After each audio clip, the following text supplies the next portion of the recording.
Bonjour à tous, c'est Sandy, on se retrouve pour le point bourse du milieu de semaine. On va faire un point sur les actions françaises et américaines ainsi que sur les indices. On fera également un point en milieu de vidéo sur le Bitcoin et l'Ethereum. On commence avec le SP500 qui est toujours en direction des 618,40 qui est l'objectif de cette configuration ici et qui est atteint 90% du temps.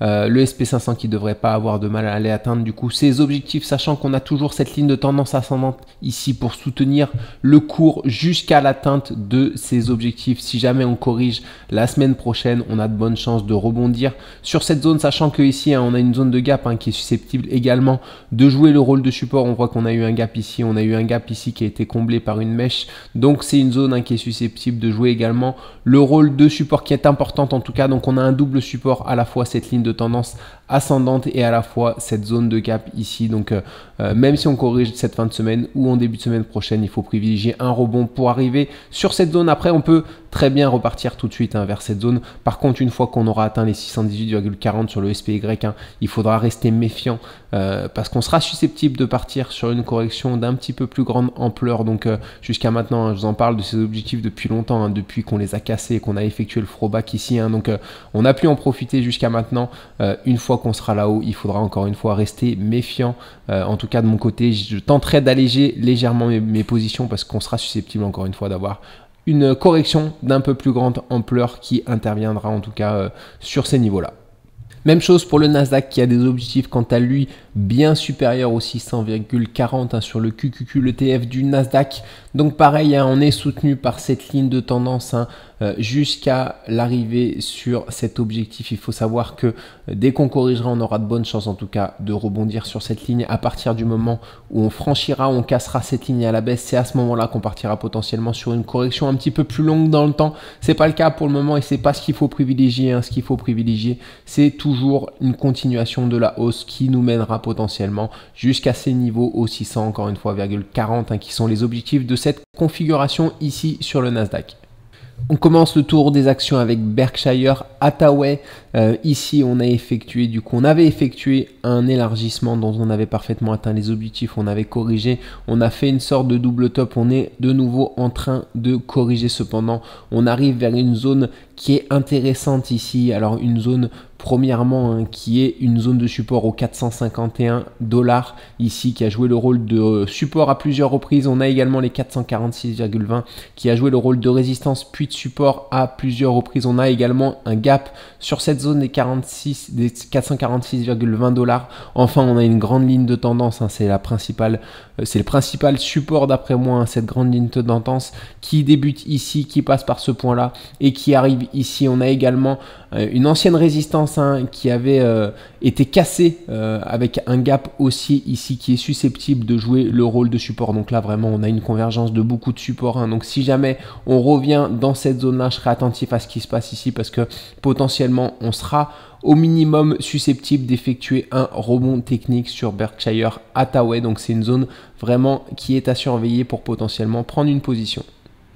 Johnson & Johnson, je suis récemment entré en position sur cette action tout simplement parce que comme je vous l'avais présenté, on a un gap, on a ici une grande zone potentiellement de rebond parce qu'on a pas mal de supports. On a une ligne de tendance ascendante, on a une ligne 147,42 qui est une zone qui a joué le rôle de support, puis de résistance, puis de support, en tout cas de résistance et de support à de nombreuses reprises. Donc ici on est susceptible d'observer un rebond au moins technique, sachant que en hebdomadaire, alors je vais passer sur le graphique hebdomadaire, on évolue au sein d'un grand canal descendant qu'on a de fortes chances de casser à la hausse. Donc Johnson & Johnson, d'après moi, c'est intéressant. Ici, on était vraiment dans une zone intéressante. Alors, on a légèrement franchi les 150,30 qui était une belle zone hebdomadaire également de support et de résistance. Cependant, on n'a pas confirmé la cassure. Je pense qu'on est susceptible de réintégrer et de revenir sur la résistance. Si on revient sur la résistance après une rotation partielle, on aura de bonnes chances, d'après moi, de casser cette résistance pour partir en direction des objectifs de ce canal hebdomadaire qui se situeront autour des 190-200 $ sur Johnson & Johnson. Donc potentiellement une prise de position qui peut être intéressante pour la suite. Nvidia, j'avais tenté une entrée en position la semaine passée ici sur ce point-là, tout simplement parce qu'on était sur une zone de support, on venait de combler un pseudo gap ici, on était autour des 130,70 également, on a fait un petit îlot de renversement ici qui nous laissait entrevoir les objectifs des plus hauts historiques. Je vous avais dit que je protégerais ma position à l'arrivée sur la seconde épaule, ça a été le cas, hein. Une fois qu'on est arrivé sur ce niveau-là, j'ai mis mon stop loss sur le point d'entrée, comme vous pouvez le voir, hein, je suis sorti avant-hier du coup sur mon point d'entrée sans perte ni gain. Cependant voilà, un petit peu déçu parce que j'espérais aller repasser les plus hauts historiques et pourquoi pas aller chercher les objectifs des 170 $, hein, qui sont un double objectif ici d'un double bottom et d'un élargissement descendant. Ce sera pas le cas pour tout de suite sur Nvidia, sachant qu'on active en plus en ce moment du coup un scénario assez baissier, un d'épaule tête épaule. À partir du moment où on revient sur le support ici, on a de bonnes chances de le casser par le bas et du coup d'atteindre des objectifs de l'épaule tête épaule qui sont atteints 6 fois sur 10, il me semble, cette figure à la baisse. Donc la zone des 112 $, en tout cas on a une belle zone ici des 117 $ qui pourrait être atteint à moyen terme sur Nvidia si on franchit bel et bien cette ligne de coup par le bas, ce qu'il faut privilégier encore une fois désormais, hein, parce qu'on a une figure de retournement, bien que on ait eu un double objectif qui nous mène aux 170 $. Désormais le timing d'atteinte de cet objectif est passé, commence à être long en tout cas. Donc ce que je privilégie sur Nvidia encore une fois à court terme, c'est potentiellement une petite correction qui nous ramène sur des niveaux légèrement inférieurs. Alors je voulais vous reparler du coup de l'action Visa, hein, qu'on avait vu ensemble il y a de ça quelques mois, à la cassure du coup de ce canal descendant. Ici on avait parfaitement atteint les objectifs, on avait ensuite corrigé pour revenir sur l'ancienne résistance du canal avant de rebondir et de repartir vers l'eau. Désormais il me semble, hein, que l'action Visa s'essouffle un petit peu sur un haut de marché. Ici on est susceptible de voir se former, notamment en une heure, en plus petite échelle de temps, une figure d'essoufflement, hein, une épaule tête épaule, hein, qui pourrait nous ramener sur des niveaux inférieurs. Ici on a un gap à combler, on a également une ligne de tendance ascendante, on a une ligne de support, en tout cas une ancienne ligne de résistance qui pourrait jouer le rôle de support au 291,40. donc si jamais on revient tester cette zone là, on aura d'après moi potentiellement au moins un rebond technique sur l'action Visa. C'est pour ça que je vais surveiller en tout cas dans ces prochains jours, ces prochaines semaines, voir comment Visa évolue, parce que si jamais on franchit à la baisse cette ligne de support sur laquelle elle est en train d'évoluer, hein, qui est aux alentours des 306,60, on aura d'après moi de bonnes chances de revenir tester une zone inférieure autour des 291-294 $ sur l'action Visa. On fait un petit tour sur les crypto-monnaies, notamment sur le Bitcoin ici, sur le graphique 4 heures. Tout se passe en 4 heures en ce moment, hein, sur le Bitcoin notamment. On évolue toujours au sein d'un canal ascendant en rouge ici, hein. Le support tient pour le moment, vous l'avez vu avec Nico. On avait également précédemment une figure qu'on avait vue ensemble, hein, un triangle symétrique de sommet avec une zone de résistance ici et une zone de support ici. Le triangle symétrique de sommet est en noir. Du coup, les objectifs de ce triangle symétrique de sommet sont les 110 000 $. Cependant, il a été mise à mal, hein. Cette figure a été mise à mal parce qu'on a fait plusieurs throwbacks, on a eu des mèches qui ont traversé complètement la figure, donc on sait que c'est les cryptos, qu'il y a de la volatilité, qu'il y a un peu d'émotionnel. Donc même si il y a les clôtures qui ont tenu la résistance, en tout cas la résistance de la figure qui doit jouer le rôle de support désormais a tenu, on n'a pas eu de cassure confirmée à aucun moment de cette résistance, elle a quand même été mise à mal et c'est plus la figure que je privilégie, hein. La figure que je privilégie, c'est ce canal ascendant ici en rouge sur lequel on est en train de rebondir. Donc on est susceptible de revenir sur la résistance de ce canal, sachant que on a potentiellement, si ce support cède à la baisse, hein, on a susceptiblement des objectifs légèrement plus bas à aller atteindre les 85 000 $. Cependant, c'est pas ce que je privilégie un rebond. Vous l'avez probablement vu avec Nico, hein, il y a l'analyse du graphe de la dominance des petites crypto-monnaies, enfin de tout le monde de la crypto-monnaie, hors les 10 plus grosses, hein, qui est sur un point bas. Donc on est susceptible en tout cas de rebondir désormais, d'observer un rebond dans le monde de la crypto-monnaie et d'avoir effectué le point bas. Alors ici, c'est ce qu'il faut privilégier, c'est un rebond sur le Bitcoin. Cependant, il faut garder à l'esprit qu'on a quand même un scénario baissier, alors que j'écarte pour le moment, parce qu'il n'est pas à privilégier, mais on a potentiellement dans un premier temps les 85 000 $ à venir chercher. On a également potentiellement une épaule, tête épaule ici, hein, donc une figure d'essoufflement haussier qu'on peut voir hein, même à vue d'œil ici, hein, on voit bien en 4 heures que les mouvements à la hausse hein, sont de plus en plus poussif sur le Bitcoin. Donc si jamais ce scénario se valide et qu'on casse la résistance de ce canal ascendant par le bas, on reviendra du coup retester cette zone là et on aura de fortes chances de la casser par le bas pour dans un premier temps aller chercher les 85 000, mais il y aura surtout les 77 000, 78 000 qui seront un objectif à privilégier suite à cette épaule tête épaule ici hein. Sachant que les 77-78 000 sur les futurs du Bitcoin sont un gap hein, qu'on est susceptible de venir combler avant de repartir vers le haut. Donc il faut garder ce scénario baissier quand même en tête parce que il est quand même crédible, bien qu'il ne soit pas pour le moment à privilégier. Hein. Pour le moment, il faut absolument privilégier un rebond. On a eu déjà une forte décharge sur les alts. Donc de mon côté, en tout cas, je privilégie encore un rebond. Par contre, si le support cède ici, hein, je privilégierais potentiellement pas les objectifs des 85 000 mais plus le comblement du gap autour des 77-78 000. C'est pour ça qu'elle est très importante cette zone actuellement sur le Bitcoin. On va surveiller ça en tout cas attentivement hein, et puis Nico vous fera des petits points pour voir si on a bel et bien tenu, si on continue de tenir cette zone de support ou alors si elle cède pour activer potentiellement ce scénario un petit peu plus baissier. Attention, on ne sera pas en fin de bull run si on va sur les 77-78 000 hein, ça restera de magnifiques opportunités pour potentiellement entrer sur des positions pour profiter de la future alt season qui risque d'intervenir ces prochains mois dans le monde en tout cas des crypto-monnaies.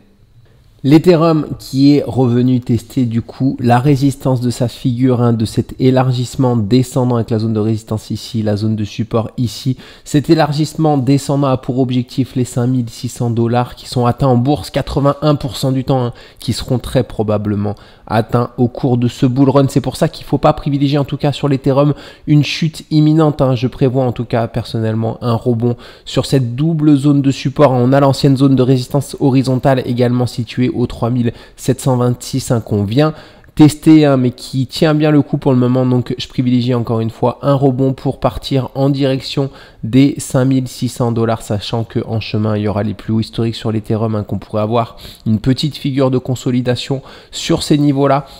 Encore une fois hein, on a également un scénario baissier sur l'Ethereum qui n'est pas à privilégier. Alors je vous passe pas le graphe en 4 heures, mais ici on a pareil hein, un petit scénario d'épaule, tête, épaule. Si jamais ce scénario se valide, on partira chercher les 2900 de 3000 €, 2800 pardonnez-moi, 3000 $, 2800 $ sur l'Ethereum qui pourrait être une zone future de rebond, en tout cas un point bas ultime sur l'Ethereum avant un départ haussier. Dans ce cas là on serait plus sur cet élargissement, on serait sur une grande figure d'épaule, tête, épaule inversée de continuation haussière. Alors cette figure est assez rare en bourse, en tout cas on la voit très rarement en bourse. On voit des épaules, tête, épaule inversée sur des bas de marché, mais très rarement sur des continuations de hausse, en tout cas sur des ça rentre très rarement dans le cadre d'une figure de continuation haussière. Cependant si ce scénario se valide hein, ça pourrait être le cas. En tout cas on aura vraiment une très très belle zone ici aux 2800 $ sur laquelle entrer en position hein, sur les crypto-monnaies. Encore une fois, c'est pas le scénario que je privilégie. Hein. Je privilégie un rebond ici sur l'Ethereum imminent pour aller chercher les objectifs des 5600 qui sont les objectifs de l'élargissement descendant, qui est toujours le scénario jusqu'à maintenant à privilégier tant qu'on tient cette zone, cette double zone de support. Hein. Ici, on voit qu'on a tenté de casser à la baisse, on n'a pas confirmé la cassure. Hein. Donc, pour le moment, tant qu'on ne clôture pas en journalier au-dessous des 3500 $ sur l'Ethereum, ce scénario haussier est toujours à privilégier. On passe sur le marché des actions françaises et sur le CAC 40, hein, le CAC 40 qui a bel et bien effectué ce rebond sur cette ligne de tendance en rouge hebdomadaire hein, qu'on attendait. Donc on a regagné à la hausse les 22 835 hein, qui était une zone importante. On a confirmé cette réintégration ici. Désormais on corrige légèrement aujourd'hui pour pourquoi pas revenir s'appuyer sur cette zone là avant de repartir vers le haut. La prochaine zone importante de résistance pour moi c'est les 24 000 ici sur le PX1GR. Le CAC 40 avec dividendes réinvestis, c'est à partir du moment où on franchira à la hausse cette zone ici des 24 000, qu'on partira durablement sur un mouvement haussier d'après moi sur le CAC 40. Ça va être vraiment la zone déterminante ici. Alors ici, il faut s'attendre en tout cas à rebondir sur la nouvelle zone de support désormais, maintenant qu'on l'a réintégré à la hausse. La zone des 22 900 sur le PX1GR devrait jouer le rôle de support, sachant que à vue d'œil, je vois potentiellement une figure qu'on est en train de casser, qu'on a cassé même déjà à la hausse, une sorte de canal descendant. Alors je l'avais pas vu très honnêtement, une sorte de canal descendant qu'on a cassé à la hausse. Donc les objectifs de ce canal, on revient tester l'ancienne résistance. On va calculer ensemble les objectifs de ce canal. Ils doivent nous mener probablement autour des 24 000 ici. Même un petit peu, voilà, parfaitement sur les 24 000. Donc vous voyez, cette zone des 24 000 ici jouera vraiment le rôle de résistance majeure, et une fois qu'on la réintégrera, on aura en tout cas une validation de retournement complet sur le CAC 40 pour repartir sur des nouveaux plus hauts historiques et sur une nouvelle jambe haussière. Alors pour le moment, on en est loin, il faut bel et bien rebondir sur cette zone là, mais je pense que voilà, on devrait, en tout cas c'est ce qu'il faut privilégier, un rebond sur cette zone des 22 900 ici. C'est vraiment le scénario qu'il faut privilégier sur le CAC 40 pour revenir sur cette zone des 24 000 ici, maintenant qu'on a franchi à la hausse du coup ce canal descendant et qu'on a réintégré les 22 900 sur le PX1GR. Alors beaucoup de rebonds sur les actions françaises ces derniers temps. Personnellement, j'étais rentré sur Bouygues. Alors on était rentré ici, en tout cas j'étais rentré sur une convergence de support. Alors je vais pas refaire l'état des lieux, mais on avait une ligne de tendance hebdomadaire, on avait un objectif également, et on avait un support en journalier. On a bel et bien rebondi sur cette zone. Je m'attends à une continuation de ce rebond, sachant qu'on va avoir des zones de résistance en chemin, notamment voilà, si on arrive au contact de cette ligne de résistance, on a potentiellement une correction qui peut intervenir, mais la zone qui va être surtout dure, c'est celle-ci, c'est celle des 30,86 sur Bouygues. C'est celle où je prévois de revendre au moins une partie de ma position, parce que ça va être une zone dure. En tout cas, c'est une zone sur laquelle on aura de bonnes chances de corriger ou de traîner un petit peu latéralement avant potentiellement de repartir vers le haut. On aura d'autres zones ensuite de résistance, notamment les 33 $ et les 33,50 $ ici, qui ont joué le rôle de support et de résistance à plusieurs reprises. Donc voilà, on aura encore du chemin à faire avant de repasser les plus hauts historiques sur Bouygues. Mais pour rappel, Bouygues est en mensuel, du coup à une configuration qui me paraît très haussière en mensuel. Donc je pense que sur du long terme, ça peut être intéressant en tout cas comme position. C'est une action en tout cas française, c'est une des actions que je surveille le plus, en tout cas une des actions françaises que je surveille le plus pour des prises de position haussières, parce qu'elle est susceptible d'être partie sur du long terme sur un mouvement globalement haussier sur les prochaines années. Michelin, alors on a bel et bien rebondi sur la zone, désormais on est susceptible de revenir tester les 33,68 €. Alors oui, je vous ai laissé les graphiques, enfin en tout cas les schémas que j'avais fait la dernière fois, parce que on était sur cette zone là, on voyait certes un essoufflement baissier, mais on avait également une belle zone légèrement plus bas, donc on savait pas trop si on allait rebondir tout de suite pour aller chercher les 33,68 ou alors si on allait chercher une zone plus basse pour enfin rebondir par la suite, sachant que le CAC 40 était sur un point bas ici, donc potentiellement ce qu'il fallait privilégier, c'était un rebond. Alors j'ai pas pris l'opportunité, j'avais failli la prendre quand elle était ici, sur cette zone. On avait une magnifique zone ici, j'avais placé un ordre, j'avais pas eu le rebond, on avait fait un rebond, mais on était revenu sur la zone initiale, donc forcément, même si j'avais pris les positions, ça aurait pas été un trade très lucratif, parce que je serais probablement sorti sans perte ni gain. On a fait notre rebond un petit peu plus tard, on est allé chercher cette zone de support aux 30,26 € avant d'effectuer un beau rebond ici. Désormais on est en direction de cette zone, encore une fois des 33,68, à voir comment on réagit ici. On devrait caler un petit peu, en tout cas effectuer une petite correction, je m'attends, alors je vais enlever un petit peu les petits schémas que j'ai fait, je m'attends potentiellement à l'arrivée sur cette zone là à effectuer une petite figure de consolidation avant de repartir vers le haut. En fonction de ce qu'on effectuera ici, potentiellement on sera susceptible, en tout cas personnellement je serai susceptible susceptible de tenter une entrée en position, notamment sur une belle zone de support ici que je vois autour des 32,46. Si on effectue une petite figure de consolidation et qu'on vient s'appuyer ici, je pense qu'il y aura potentiellement des belles zones de prise de position pour tenter un nouvel achat haussier, sachant qu'on aura également des zones de résistance légèrement plus haut, mais ce sera potentiellement intéressant. Donc on va voir si on revient bel et bien sur cette zone ici, sachant que c'est normal qu'on cale un petit peu. Ici on a méché, on est également sur une zone qui a joué le rôle de résistance puis de support. Globalement, donc les 32,48 est une zone, voilà, une zone de résistance mineure qu'on devrait ne pas avoir de mal, d'après moi, à franchir par le haut pour aller rejoindre les 33,68 qui, elle, sera une zone majeure sur laquelle on est susceptible d'effectuer une correction d'un peu plus grande ampleur. Alors je voulais vous présenter Renault qui a été très propre du coup ces derniers temps. On a effectué une double figure de retournement ici, une épaule tête épaule avec une ligne de coup légèrement ascendante dont les objectifs étaient les 37 € qu'on est venu quasiment parfaitement atteindre. On avait également un double top ici avec une ligne de coup au 45,75 €. On est venu également atteindre des objectifs, on avait les mêmes objectifs comme on peut le voir. On est venu mécher, on avait également une ligne de tendance en hebdomadaire ici très importante sur laquelle on est venu mécher et on a rebondi. Alors je ne l'ai pas prise cette ligne, cette convergence de support, pourtant elle était belle. Cependant j'étais focalisé sur les actions américaines. En général je prends plutôt les actions américaines plutôt que les françaises, parce qu'on a souvent des perfs plus intéressantes du côté américain, mais c'est vrai que récemment on a eu des très belles zones sur le CAC 40, donc c'était intéressant de se positionner depuis sur cette belle zone de support. Qu'est-ce qu'on a formé? Une épaule tête, épaule inversée, globalement une figure de retournement avec voilà, un esprit de retournement. On est en train de franchir à la hausse la ligne de coup des 43,70 €, c'est ce qu'il faut privilégier. Les objectifs, si jamais on valide cette cassure, sont les 51,70 €, un objectif qu'on atteint 81% du temps.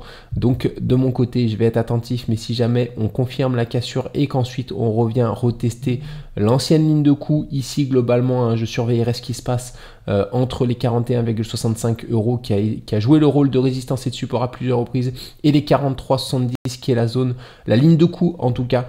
Ici je surveillerai pour voir s'il n'y a pas une sorte de retournement qui se forme ou une petite figure en vue de monter dans le train pour potentiellement aller rejoindre des objectifs des 51,70, sachant que après la cassure ici on aura potentiellement une zone de résistance, donc je vois mal en tout cas une cassure pour aller directement sur les objectifs. On aura potentiellement une cassure pour revenir partiellement combler ce gap qui a été un gap de rupture qui est parfois partiellement comblé, qui est très rarement en tout cas totalement comblé dès le premier coup. Donc on est susceptible de venir partiellement le combler pour revenir tester cette belle zone ici avant de le combler complètement et de repartir sur un mouvement haussier sur Renault. En tout cas, c'est une action que je vais surveiller dans les prochaines semaines parce qu'elle me paraît être potentiellement intéressante pour la suite.